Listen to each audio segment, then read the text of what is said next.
You're all set. Thank you. All right. Share my screen. Nothing exciting yet. So hello, good morning. Thank you for coming to the lightning sessions. I'm Nicole Westerdahl. I am a research, instruction, and outreach librarian here at Penfield Library. So as Paul pointed out, I am just a couple floor or one floor above you right now presenting. And I am talking about using ChatGPT for library research.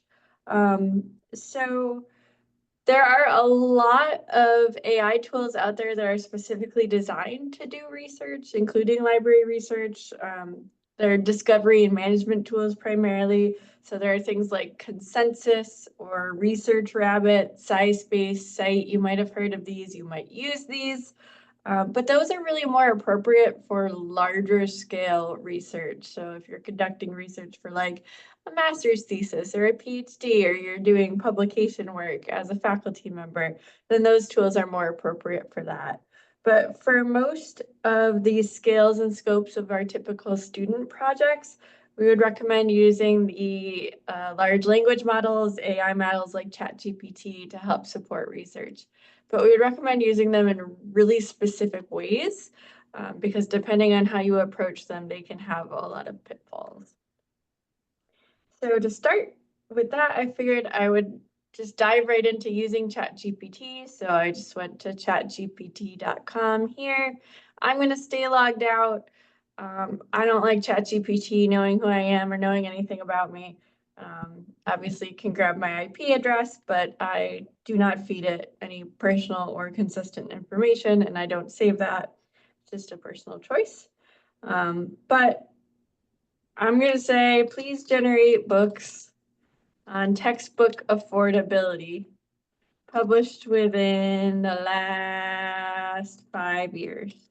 And that'll just be an example prompt to show you some of the useful things ChatGPT can do when you request things and why it can be problematic. So approaching it as requesting actual resources. Give it a second. All right. Recent publications. Well, so right away, looking at the results here, I can see that one of these is 2018. It does call out that it's older. It calls out that it's a zine. It's not a book. It's not what I asked for. A lot of these, we can double check. We can look them up. So I'm going to look up the Abundant University. I'm pretty sure this is a real book. And it is. It's a real book. That's always good. This one might, I'm going to bet this one is not a book. Oh, it is. It's an open educational resource. That's great. ChatGPT is doing pretty good today. My screen is in my way. Get out of the way, toolbar. So one of the interesting things of using ChatGPT, which you're probably familiar with if you use it, is that it might just be producing random results. I'm pretty impressed that 2 of the 3 things are books. Usually when I put it in, I get things like reports, or it'll just start spewing things that aren't books at all, even though that's what I asked for. It also does have the possibility of generating incorrect information, things that are sometimes referred to as hallucinations. I know if you've been paying attention to news last week, King Features syndicated out a column to various newspapers across the nation, especially the Chicago Sun-Times and Philadelphia Inquirer were the biggest names that kept popping in news, where an author asked ChatGPT for a summer reading list and then published that without checking to see if the books were real. And it produced about half of them, or more than half, were fake books. They were real authors, fake titles. So that's one of the challenges of using ChatGPT when you're doing library research. The other thing I can show you is I can ask for it to generate scholarly articles. So let's say instead of books, I say generate scholarly articles on textbook affordability, published within last 5 years. And let's see how those results are. Thinking, do a little waiting dance. Okay, And so you can see here it's pulling in textbook affordability, and it's focusing on open educational resources, student outcomes, and institutional strategies for reasons. I don't know. It's just what it decided to do. So if I'm looking at these, just a brief glance at it, these look fairly real to me. There are some things I recognize as existing that I've looked at, but again, I would want to go through and make sure they all exist. But another thing you come in to have a challenge with is, well, I would say ChatGPT is more reliable at producing actual article names at this point. Because you're not using the library resources, you don't know if we have access to these. Now, textbook affordability is nice because it tends to be about those open educational resources. It tends to be open things that you can access online without having to go through the library. But if not, you might need to interlibrary loan them. You can request it from another library. It's fairly quick, but a lot of times when students are using this, they want the information right now because their assignment's due tomorrow. So that's one of the pitfalls of using ChatGPT to actually identify articles. Sometimes it provides links. This time it hasn't, so it's adding that extra layer of needing to do some more work. And then the other sneaky pitfall that people might not realize is if you are using these LLMs and other research tools to support your research into library resources, if you are not accessing the materials through the library and searching through the library, that means that our use cost per database will go up. So it'll be more expensive for us to keep a database, which means we might need to get rid of it because we can no longer afford it. So when you are doing any kind of research, if you value the materials the library provides to you, we do recommend going right through the library. But you can still use ChatGPT to do that. So one of the things that students turn to ChatGPT for is to reduce friction in that library searching process. You might have noticed that when I was requesting results, I asked for textbook affordability. That's a keyword term that I would use for searching, but that's something that students find challenging to come up with. This is a point of friction. They're used to just searching in natural language or not searching at all, just using whatever's served to them. So I would recommend using ChatGPT primarily as a way to produce keywords for students. So I'm just going to say, generate keywords for searching library databases on the topic of reducing textbook costs for college students. So there's a little bit of prompt engineering, and I'm telling it what I need keywords for, but it's very still basic. It's easy for students to start with.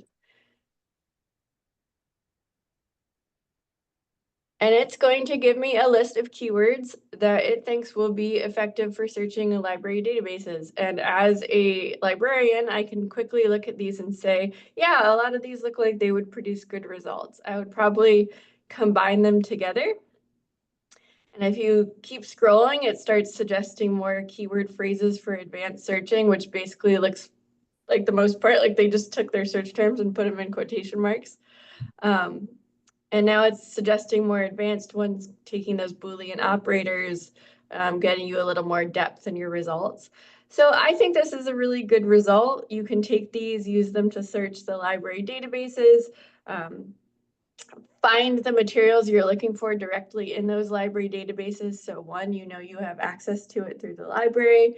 If you limit to full text, you can grab it right away. And two, you're using those library resources that Oswego pays for and that we would like to continue paying for. And this way you also avoid the challenges of maybe this resource doesn't actually exist, or maybe it's not actually what I asked for. It's not a book or it's not a scholarly article. It's just something that ChatGPT identified. It's also interesting to look at ChatGPT and see the different results it returns to you. The last time I did this search, instead of dividing up into like core searching, advanced searching, and then more advanced searching, it split them up by various topics within textbook affordability. So you never know what you're going to get. It can be really useful to help spark that. And like I said, it's just a way to reduce friction while still enabling folks to use library databases that you know have reliable results that you have access to. And I'm at time. There's more ways to use it, but that's all I have time for today. So thank you. Thank you, Nicole. Thanks, Nicole. Thank you. Right. I don't see Mamta. Is Manish in here? Don't see Manish either. All right. So next we have Sarah. Hi, everyone.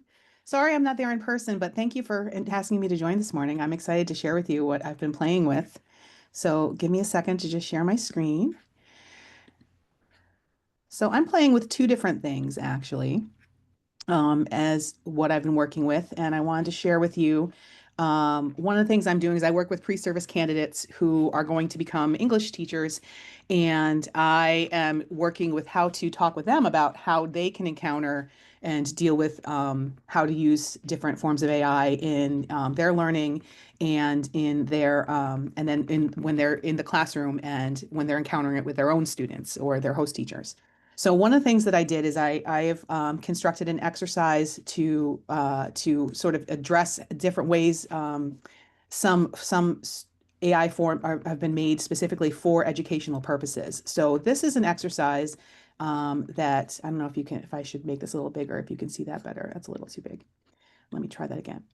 So about what to sort of have a conversation in class about the ethics around using AI for purposes in terms of instructional design and lesson planning and whatnot. This is about exploring the website called Magic School AI, which is like an AI tool specifically for education. So what I've done is I've created sort of a facilitation form to let students work together in how to explore the candidates during like one of our methods evening classes, to explore the tool and all of the different services that the tool has and have them have conversations about how this might be useful in their teaching or how it could get the ball rolling in terms of, the ethics and the brainstorming behind some of their thinking and learning about topics related to their lesson instruction. And as this is sort of like when they're going through their courses and they're first learning how to write lesson plans and they're writing learning objectives and they're learning how to align their standards with their assessments and all of that. So I've created a form, and I'll show you Magic School AI in just a second. And so the purpose of this is to have the conversation about these particular questions. In what ways can AI support our teaching through assistance of our planning and materials and design and assessment strategies? What limitations do these tools have?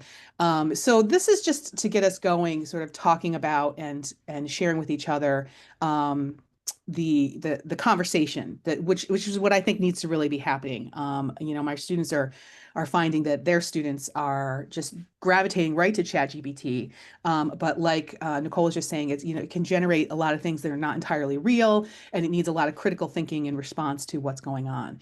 So let me show you. This is Magic School AI, and what this does is it's specifically geared for people in education settings, and it gives them tools that can be very useful especially for candidates who are learning how to design lesson instruction materials, how to generate rubrics, how to write text-dependent questions, how to use exemplars, sentence starters. These are just some of the ones that are just being recommended for me, but there's tons of different tools here, which I haven't played with all of them yet. I'm still learning to play with them, but how to generate teaching instructional materials. It gives them a chance to draft for teachers, drafting emails and drafting letters of recommendation. There's a lot of different tools here. And again, I would ask students to explore these tools, and I'm looking forward to doing that with them in the fall when I see them, to explore these tools as a way to have the conversation about, again, what are the ethics behind using them, and what can we do? How can we use these in ways that are supportive of our instruction and not in lieu of or in replacement of the. I think it's not today. Yes. Harrison? Tuesday, right? So sorry about that. Anyways, so I wanted to share that with you first. And then the thing that I wanted to explore today, which if you're from the School of Ed, you may also be recognized, is that this is something I've been working with too, which is how to help teachers work with their students about how to explore ChatGPT for writing essays. Or literary analysis essays specifically. And what this is this is something I'm going to explore with them in the fall. And this is an opportunity for students to use something like ChatGPT to analyze the process of writing, the steps of a writing process of putting together a literary analysis essay and seeing how ChatGPT would do it and how that might complicate their own understanding of how they should do it themselves, sort of to use it as a mentor text for writing their own work. So what this is a handout, and I will open up ChatGPT for just a second. One of the things I did is I've unfortunately I'm logged into ChatGPT, so it is collecting some of my data, but it's giving me a chance to explore with some different topics. But what I'm doing here is asking, this would be something that candidates would use with a group of their students, as simulating being the teacher with a group of English students. And we would ask students to work together in small groups to go through the process and asking ChatGPT of each part of the process to generate, going through brainstorming topics to write an essay, to seeing how it then generates a thesis statement, to seeing how it might generate an outline, to then actually writing an essay itself. And at each stage, each part of this process, this particular exercise asks them to engage in dialogue with each other and then to actually take notes about what they see they think is working well and what they think is not working well, because a lot of students don't like what it produces and they want to be able to distinguish between what sounds like authentic voices, what is using a genuine text in terms of textual evidence for their thesis, their essays. And what this asks them to do is to go through and to write one.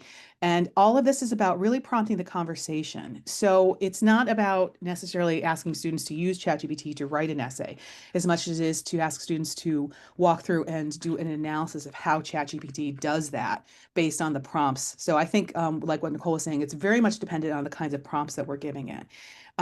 So this is also like in generating a rubric, which needs, which is also something that ChatGPT can generate as well too. And we would talk about whether or not this rubric is even thoroughly, if this is sufficient or if this is how we like it, if it's looking for the right criteria. And then ultimately, we would ask students to engage in writing their own literary analysis essay.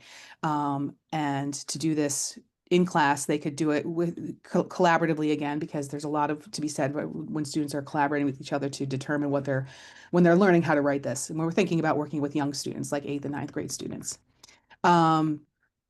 So that is really what I wanted to be able to show you. So when I first, for example, asked the ChatGPT to list themes in an analytical essay about the novel The Poet X by Elizabeth Acevedo, which is something they might be reading in 9th grade or 10th grade. And so what this does is this shows students how to come up with maybe perhaps different topics. And this is very useful for when students are, again, engaged in having to come up with ideas for their writing when they have a little bit of autonomy and we haven't given them directly exactly what to write about. I tend to have my students, or I advocate that my students are using a lot of open choice novels in their reading for students. And so this might be about asking students to engage in literary analysis when they might be reading different books than other students are reading in the same class. So it might be that a student's reading Elizabeth Acevedo and another student is reading somebody different for their independent reading. And this is about learning how to apply sort of that literary analysis lens from that perspective. That was really fast too. That was also my 10 minutes of time. So I'm going to stop. But I'm happy to share with these or talk with anyone offline if they wanted to talk more about these two different ways I'm trying to play with AI in teaching. Great. Thank you, Sarah. And up next, so Mamta is here. So Mamta, would you like to go next? Absolutely. Thank you. And I'm sorry. No I will worries. let you know what happened in a minute. So let me begin with my slides. I'm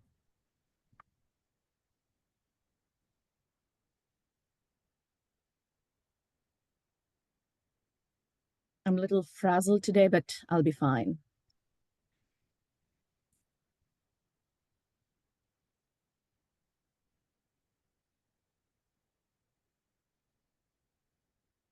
Hi, everyone. So my topic is all about designing a program logo with AI. Um, as you already know from my abstract, that I teach a class which is a 400 level class where they actually come up with a social issue. Their goal is to research that social issue, and then their goal is to actually design a program and evaluate that program.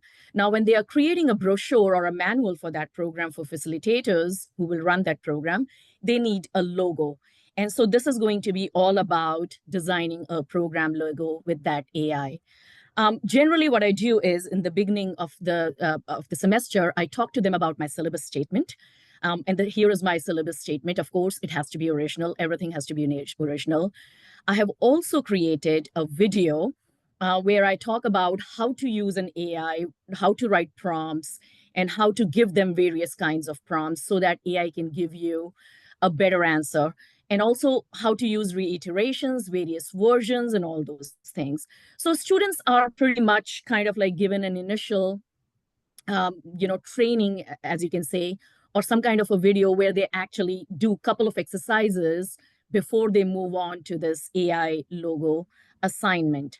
Now, when it comes to this AI logo assignment, what I did was actually I started talking about how to do this assignment. So the first part when it comes to any picture or any visual is that they should be able to think about their own program in a deeper way.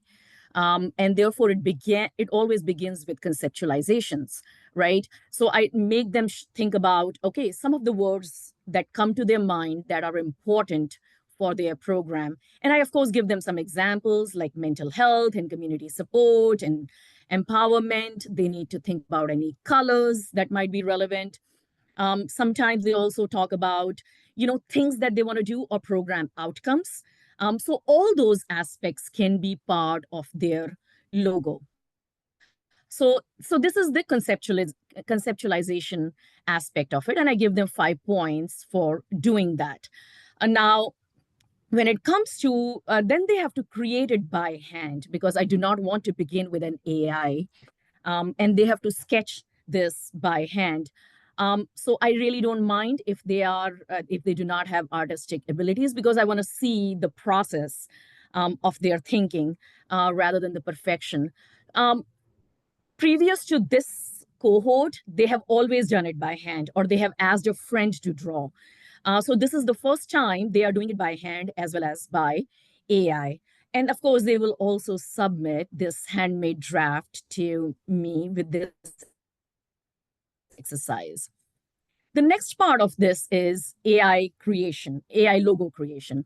And I gave them these tools, which I thought were free, and they are also quite accessible. Now, in my assignments, you will see that most of them used Canva, and they did not use much of other. That's what students told me, that they liked Canva and they were able to use it well. Some of them also had, the premium version of Canva. I believe it's called Canva Pro. So that was also available. Now, what they do is in this stage that they have to write an initial prompt, and they will include all the keywords that they brainstormed in part one, and then they will generate a logo. Now, I give them, then they have to evaluate their logo. And of course, they have to basically see if the logo that the AI has created is simple, memorable, versatile, relevant, and inclusive. Because a lot of work that is created by AI, of course, has biases and stereotypes. So I give them a link where they can actually go and see what makes a good logo and all those things. And based on what they have learned now, they have to revise their prompt and as well as their logo. And of course, submit all these 3 things. And of course, write a 2 to 3 paragraph written reflection on what worked, what did not work, what challenges they had, what things they liked about it. So this is the exercise that I did it for the first time in my HDB 400 class. Now, this is a group work class. So even though the number of students were 9, you will only see 3 assignments.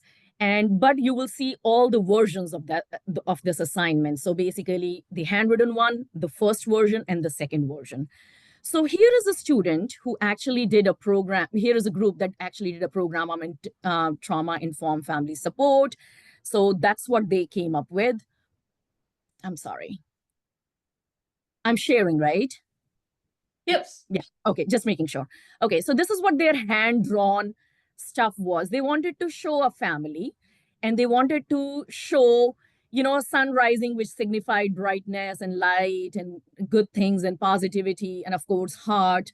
So this is what they came up in their first version after they used AI. And this is the second version that they used as the final logo based on it. They said that what they believe was these leaves basically suggest the growth and healing, and the green stuff and the blue. They wanted some soothing colors, so they used some, basically like green and blues, which are more soothing.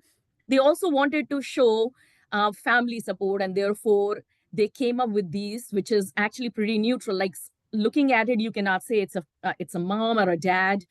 So they came up with something very, very neutral in the hearts kind of a thing. So I actually appreciated this logo and the changes that they made.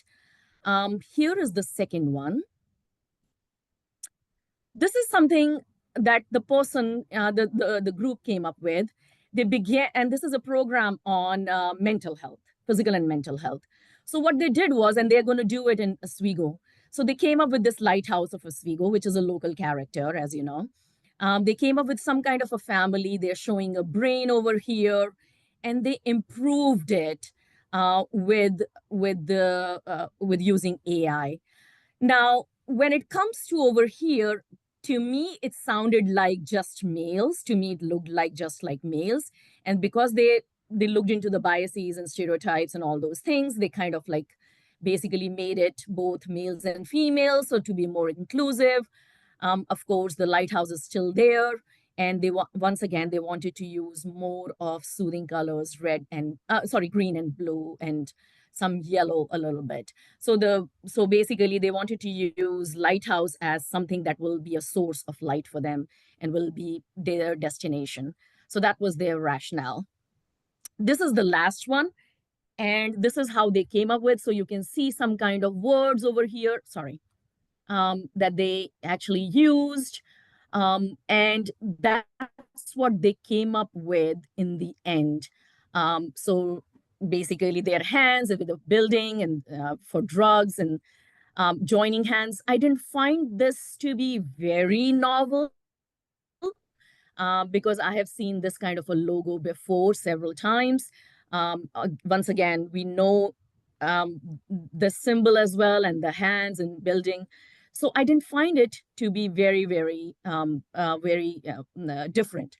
The things that they talked about in their paper, which is the 2 to 3 paragraphs, they talked about 3 things. Number one, with the use of AI, they can actually explore multiple versions, which is great. And they said that it's hard to do a local character. If they want to include a local character, that is very hard to include. So some of those things, but most of them liked it. My 2 cents on it, which is going to be my last sentence, my 2 cents on it is that AI doesn't improve thinking. It just improves the presentation of things. And therefore, it doesn't deepen the thinking process. Thinking process is something that students have to deepen themselves. And perhaps that's one of the demerits or one of the limitations of AI. So thank you. Thank you, Mamta. And next we have Zoe. I just need to wait until Mamta stops the screen. Yes, sorry. Like, as I said, I'm a little frazzled today, so I'm going to do Oh, no, it's it. okay. Yes.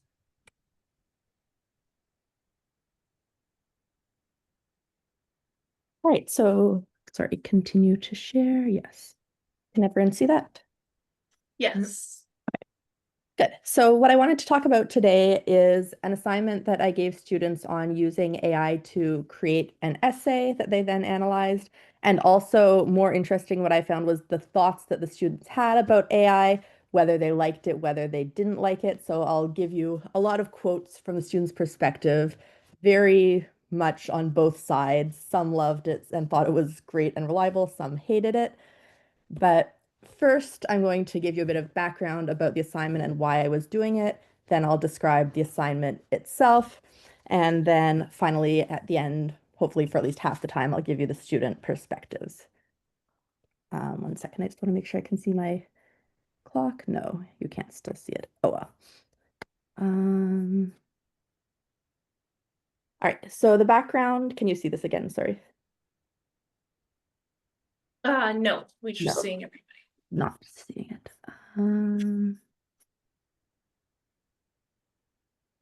Now we can. Yeah. Now you can see it. We'll go back from the start and I'll just hold my clock beside me. All right, so this was in my first year signature course, which is called Puzzles and Paradoxes. And one of the learning outcomes for all first year signature courses is critical thinking and information literacy. So it says students will identify and critically evaluate information related to the course content. And so the first time I taught this course, I thought it would be great if the students had an opportunity to explore a topic that was of personal interest to them. And I tried to have them write a little paper, but there are so many other things going on in this course, and it is a first year course, that it turned out we really didn't have the time to give students the preparation needed to actually write and research a good paper. And so then I was teaching this course again in fall 2024, so last fall. And just before the semester started, the call for AI fellows went out, and it described that process where we would create some sort of activity to use in our course. And I thought, you know what, this seems like such a worthwhile thing. Why don't I just try it right away? And so I sort of put together this last minute AI assignment for my course that was starting just a week or two after that. And so this is sort of my first draft of the assignment. And then I revised it during the AI Fellows program this spring. So what the students had to do, this is just a summary of the assignment. They used ChatGPT to explore questions of interest related to the course. So I said, you know, what questions do you still have after this reading? See what ChatGPT says about them. And then they had to explain which of the claims that they thought were true or false. Then after doing that preliminary exploration, they had to come up with some possible thesis statements for a research paper, and then use ChatGPT to actually write those papers. Then looking at the papers it came up with, they had to pick the one that they thought was most promising and refine their prompt a few times to try to make the paper even better. Then the core of the assignment was to analyze the paper. So I asked them some specific questions. Are its factual claims correct? Do its references refer to sources that actually exist? And so on. And then the part that was most interesting to me was their reflections, which they did after the initial exploration and what they thought was true or false, and after they tried to get the best paper possible and analyze that more critically. All right, so a few key themes in the student perspectives. Many of the students were not at all familiar with ChatGPT prior to the assignment, so that sort of went against what I was expecting. I thought students would have at least tried it out a bit. Many of the students also had a very negative perspective about ChatGPT prior to the assignment. Some of that lingered even afterwards, but some of them had a complete turnaround because many of them were pleasantly surprised by the quality of the papers it produced. So getting on now to the actual student perspectives. So this one I chose as sort of what I expected the student responses to be like. So from doing part one of this assignment, I have learned that if you are going to use AI, to make sure you fact check it, though everything may seem correct at the surface level. Sometimes doing even the most basic of research will prove that the claims it is making are slightly incorrect or completely made up. If you do need to find research for a very specific topic, it would be better to do it yourself, even if it would take longer, because it's better to find factual information that you know 100% to be true than to risk asking AI and them giving you a false answer. So I was sort of expecting, maybe hoping students would come to the idea of like critically evaluating the information they find on the internet, whether it's AI or some other sort of information.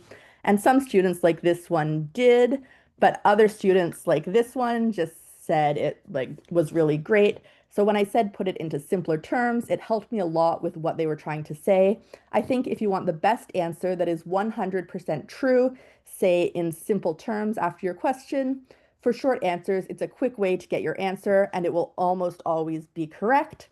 So this sort of showed me how I'll need to be refining my prompts in the future to talk about, what it means to be almost always correct and when that's good enough or when that's not good enough. Some of the more interesting responses, though, were not just the students who completely believed it, but the students who expressed surprise about how it differed from their expectations. So this student said, from the first part of this assignment, I learned that my initial understanding of ChatGPT's capabilities was incorrect. I thought that ChatGPT would struggle with more complex and intricate information and subjects and would only be able to get simple things correct. This seems to be the complete opposite of the reality of ChatGPT. The AI effortlessly gave complex answers to mathematical questions, yet failed to provide consistently accurate information on simple information, like interpersonal connections that could easily be found by just looking up someone's name. My initial thoughts about ChatGPT also included that people should not use it in any situation. This portion I still feel is the same. So the students' skepticism is still there pretty strongly, but they really didn't know at all what ChatGPT would be like, what sort of information it would be producing or arguments. Then on the other hand, you have another student saying it actually turned out to be quite accurate. So they said this was very useful in analyzing AI as it helps to determine how useful or truthful AI can be. In further researching the information that I was given, I learned that AI can be quite accurate. It scours the entire internet for a response in order to condense it for you. So that highlights that I need to explain a bit more about how ChatGPT is actually working. This saves time in researching as you can find everything in one spot, which also makes things easier. Now you can simply get all of the information at once and do a quick fact check after the fact to make sure you have accurate information, as AI will not always be perfect. So this is sort of one of the key differences some students saw, whether they thought they could do a quick fact check and that would resolve everything, or other students felt like it was so much effort to do the fact check that they might as well write the paper themselves, which is what this student was saying. This assignment made me dislike AI more than I already had. The whole process of checking the claims made by the AI, even if they were correct, was time-consuming enough that it would probably take the same amount of time and effort to just write a research paper by yourself. With the amount of effort required to fact-check AI-generated papers, the potential downsides of getting caught using AI do not outweigh any potential positives of quickly and easily creating the paper using a few prompts. So they were thinking of it not in the perspective of, we were doing a class assignment that specifically wants us to use AI, but thinking of other students using it for cheating. Could you just use this to write your papers for you? And so I'm glad the student came down against that. Another student said, one thing I learned from doing this is that AI is actually more difficult to spot than I originally assumed. It made fewer errors than I had anticipated, and I did not expect it to list sources the way that it did. I was anticipating the information to be less factual and was expecting to see Wikipedia or other form of reference that wasn't trustworthy, but it listed some reliable sources. So I think this is sort of a common attitude that people have had about AI, that it's complete garbage, but then when you actually try using it, it can actually do a bit better than you think. So I was glad that the students had the chance to actually see what it was like. This student I appreciated because she came up with a different use for AI. And she explains how, again, how she was unfamiliar with it. Before this assignment, I had never used ChatGPT at all. This was the first time a professor or teacher has ever told me to use AI for an assignment. I was extremely surprised. I found this assignment fun and interesting because it allowed me to experiment with ChatGPT and AI. By doing this, I learned how incredible the internet and technology can be. I think for creating mock tests and for studying purposes, I might try this again, which I really like because this is not what I was telling them to do for this assignment. However, I'm concerned with the accuracy of information due to the stories I have heard about it. From this assignment, I found a new possibility for studying. Maybe ChatGPT can make my flashcards for me. However, I would never rely on it for important information. And just one last one to sort of summarize what the students thought. This student, or give a common perspective, this student found it better than expected, and I'll just read. Overall, I find this whole series of assignments to have been much more informative than I really thought it would. At first, I thought that this would just be the type of assignment where I would only be stating what I already thought was obvious, that I would be learning nothing that I didn't already know, but I was wrong. I was surprised with the quality of the papers that the AI gave me. Even though the consistent problem with the AI was with its citations and references, I was impressed with the thoughtful writing the AI made and with how well the AI followed the instructions I gave it. I learned that while AI might not be the best with creating original works, it is great as a sort of reference tool to lead the user toward directions and ideas of their own. In the right situation or the right framework, AI is a tool that can do a lot more good and can be a lot more useful than what popular opinion would lead you to believe. And I think that's really the takeaway that a lot of students got from this, that AI is a tool that in the right circumstances can be a lot more useful than what common knowledge might suggest. And I'm out of time now, so I'll stop there. Thank you, Zoe. Is Manish here? No. Okay, so I think we have some time for questions. If anyone has questions for any of the presenters? Are they willing to share their resources with us? A question from in the room, are all of our presenters willing to share their resources? Sounds like yes. And if you would like, you can send them to me or to John, either one works, and we can share those out. Mine does have student work that I didn't actually ask their permission to use, so I don't want it to be shared, like posted online. But if anyone wants it, I can send it to you and then you'll have it available for anyone. I don't know what you want to distribute it or what way. Other questions? Yeah, I do have the same, but their names are not indicated. You know, there are no identifiers here. Okay, yeah, if you're willing to, then that's fine. If not, if they're students, that's fine. Yeah, I think we have, but I do not have their permission for sure. yeah, any of the microphones work, yeah. Yeah. One question for Nicole. You mentioned consensus and research rabbit, and you mentioned a third. Do you recall what that was? Scispace, SCISPACE. Okay, thank you. You're welcome.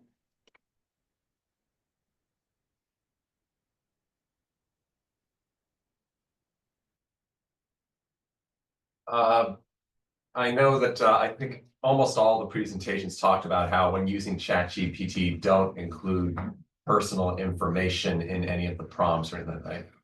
What's a good way to communicate to the students that they really should not be putting their personal information into any of these prompts? I don't know if the students know that ahead of time. I don't know if they realize the danger. Is there a way to really phrase it to make sure they realize it's not a good idea to be putting anything personal into any of these assignments, any of these uses or anything like that? I can answer that question. I actually have that in my syllabus statement. And let me share with you my screen again. So this is something that is in my syllabus statement and which says, do not provide personal data and potentially sensitive information. It can be collected and maybe result in unintended exposure or misuse of this information. Perhaps when you are, I also created a video where I also once again talk about it. So I have done it a couple of times with my students and made sure that they do not include any personal information.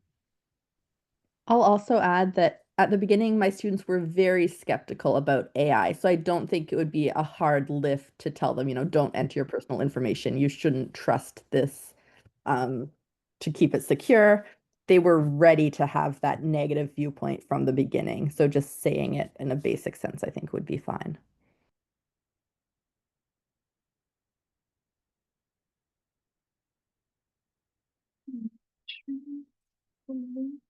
Any questions from online? You can put it in the chat.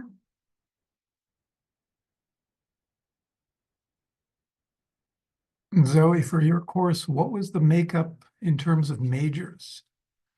It's interesting because about a third of the students normally are psychology majors who just ended up in that course. I'm not really sure why.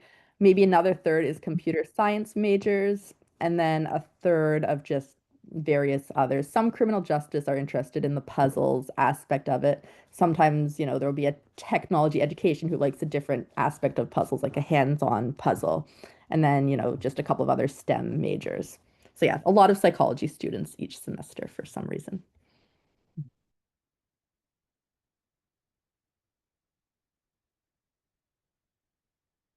Zoe, in particular, you mentioned that one of your students wrote on their response to all this that they were thinking this could be used to create mock questions, mock exam topics, and so forth for practice.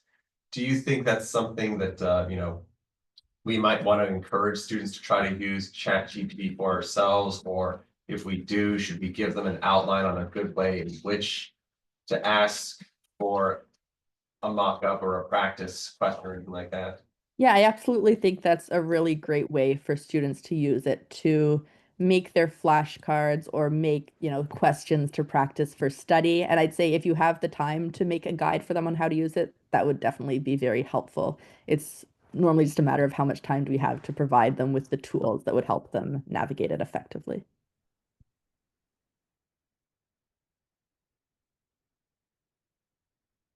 Awesome. Well, thank you so much, everyone. And I think there's other sessions going on today too. So thank you to our presenters for the lightning round.